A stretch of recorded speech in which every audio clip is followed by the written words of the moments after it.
Hi, and welcome. Exciting day. Immortal Disfigurement, Hellhole. New song, new music video.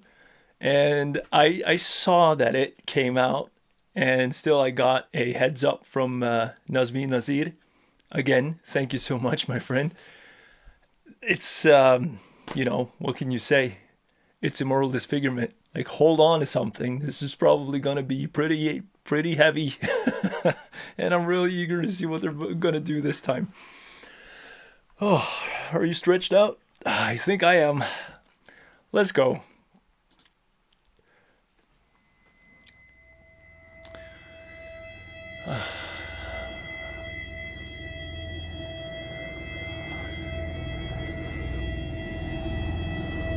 Like right off the bat, the visuals super intriguing.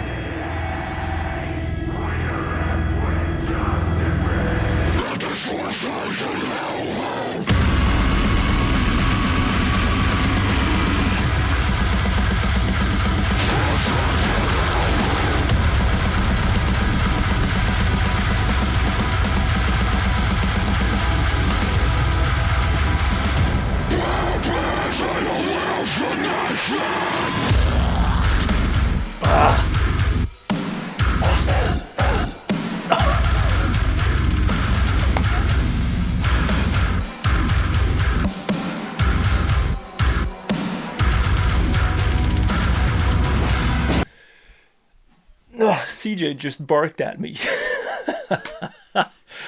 That was actually really cool. It's elements like that that make something so fun to listen to. Because you'd never expect someone to do that bark, that screaming, gut wrenching bark like that. And still, CJ, I think perhaps CJ has one of the best vocals I've heard in deathcore. And how they layer his vocals in the mix as well is just great. It starts out with this insane intensity, and it seems like the music video, like the production value already, you can just see is through the roof. And I think this is also, as far as we've seen, is like a great example of someone doing a really good job in what we've seen prior to this, and then just upping their game when they release something new. Like they got a little better from last time, which is crazy considering how good they already are. I mean, let's go.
Again, a lot of elements here there are familiar to me by now with Immortal Disfigurement. Like they stay true to their style, which is a style that I really appreciate.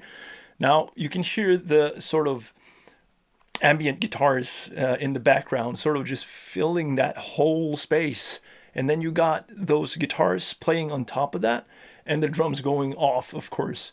CJ on top of that. This is like a cake from hell that you all want to try to eat.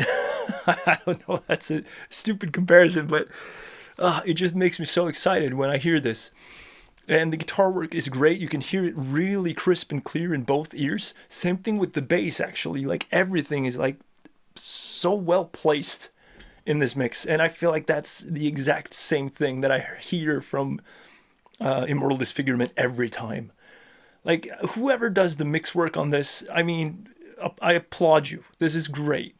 And I can only imagine how difficult it must be to actually mix a track like this with everything going on. Like, just take the drums to begin with. I mean, if you heard the drums isolated, it would just fill the whole sound space, right?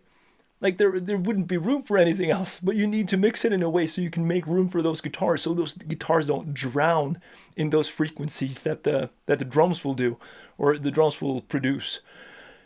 And I think that's incredible. Like I do some mixing myself, right? But if I were to ever reach a level of skill like the mixing done in this song, my mixing journey would be complete. And CJ as well, man. He has such a character when he does this. He looks so mean and so badass, and he does these things with this thing with his eyes where he sort of rolls them back in his head so you only see the white of his eyes, and it looks demonic. It fits the whole style so well. Like there's such a full package. Gosh, it's a treat. I love this. Let's continue.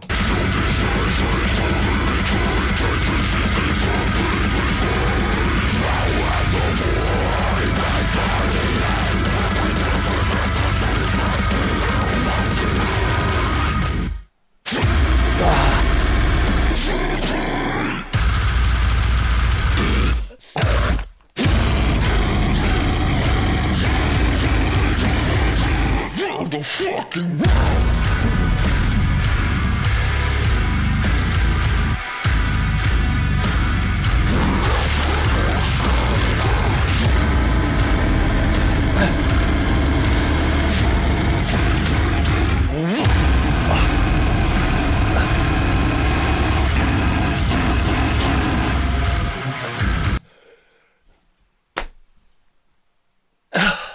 Again, it seems like God,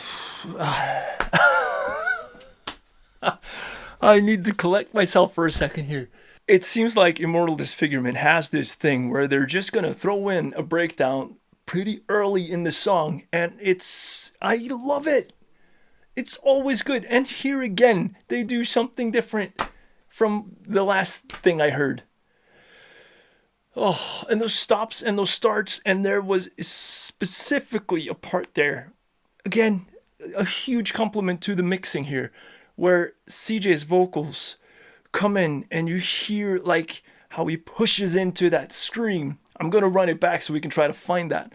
But he just pushes into it, and it has such an impact.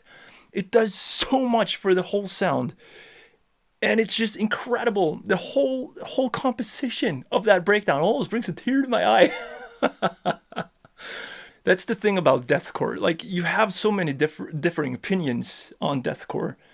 And some people think it's cool, like me. Some people think it's, okay. And I know a lot of deathcore is like very heavy on the low notes, like 0, 0, 0, 0, and that's what you do. This is a little more intricate than that, I believe, because not only do they ride like the zeros a lot, but they always have that sort of ambient sound in the background. And it's probably a guitar that is like placed or panned out far enough with a lot of reverb on it, but still like crystal clear. And that is such a good like compliment to the guitars laying on the low notes. It makes it much more dynamic. So it's not just pounding on the low notes all the time. You get that contrast a little further back there.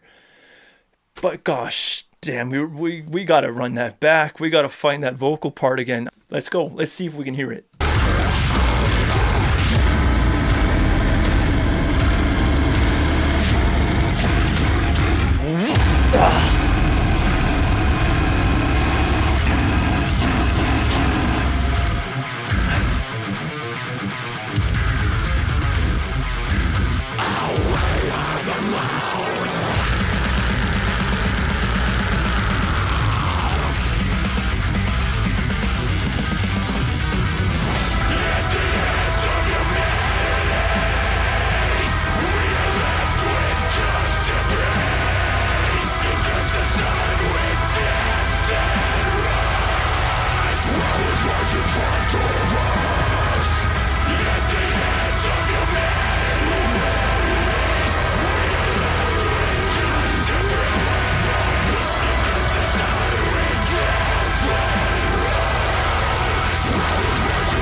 right, it's going to kick off again. But here again, it's a very familiar recipe from Immortal Disfigurement here. And it's, even though you've sort of heard similar compositions in other songs, it just works well here because everything they do in between is different from what you heard prior to it.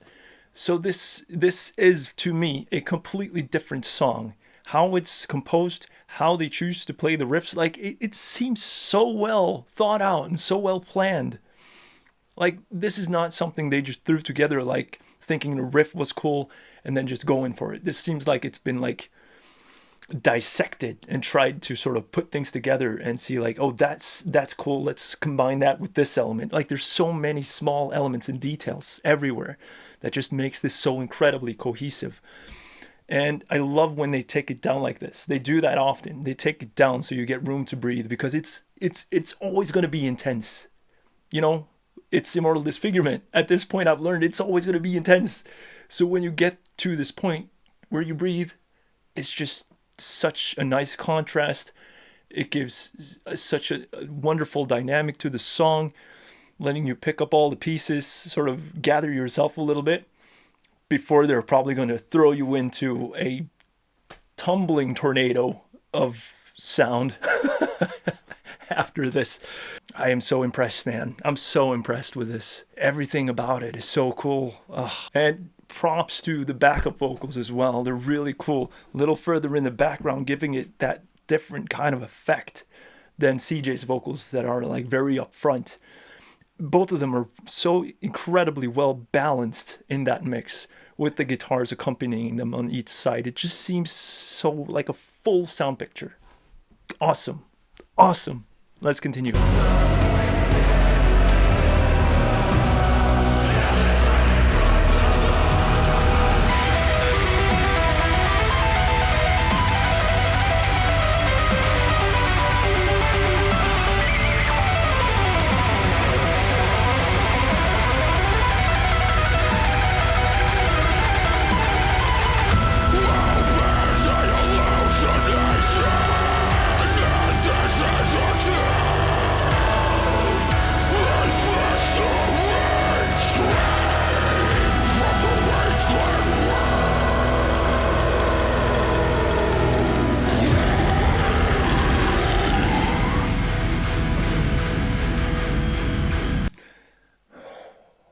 I just need to breathe before we're going to get into whatever we're going to get into right now. Just seems like the buildup is so intense. And it's like a warning sign telling you, like, hold on to something. Because it's going to get rough from this point out. Still, the details keep going. And to accompany it is this wonderful story going on behind in the music video. And to be honest, the sonic aspect of this, the audio itself, is so overwhelming and so incredibly impressive and goes right up my alley to such an extent that I kind of forget what I'm looking at and I'm just being fully immersed by the sound. So it is what it is. But I mean, that's a real testament to how good the audio and the music actually is. I would have enjoyed this 100% on its own. It could just be a still photo and just listen to the song. Are you ready? Are you ready for this? Let's continue. Let's do the rest.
where am I going to start? Where do I start with this? What a start to the breakdown. CJ just brutally places his vocals on it, and then you get that bass drum accompanied by the floor tom, I believe, just smack down, and that hits you like a ton of bricks. Just to set the mood, right? Like, boom, here we go. And then just right into that breakdown. Crazy. Oh, and I love how much they change in between, like, where exactly is the drum gonna hit? When is the bass drum gonna hit?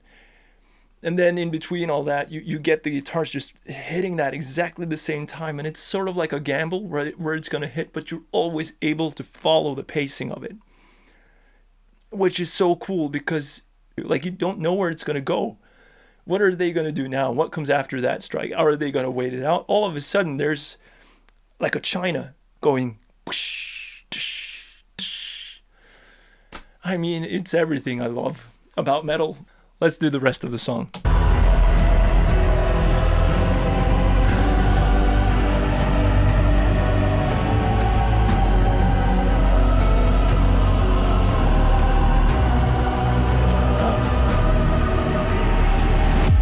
Yeah, there we are.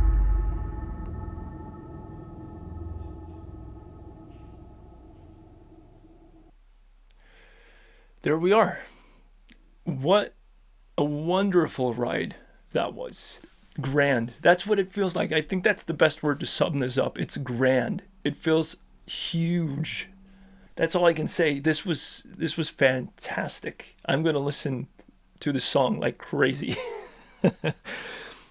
And one more detail that I sort of picked up on is that I felt at least that they were mixing up a little more from like the blast beats over to the more groovy parts. So there were more groove in this song than what I think I have heard prior to this song, which is also a really nice contrast. And when you listen to the songs in succession, that is also a really nice contrast if you heard like the album, because you get a very different style in one than the other. Like the mix-ups are great, and how they choose to do one song to the next is so different, but within the same style. So diverse, man. How can you be this diverse in this and play the same style every time? Oh, that's it. Thank you so much for watching. I hope you enjoyed it. You take good care of yourself, and I'll see you in the next video. Goodbye. Oh, Satan.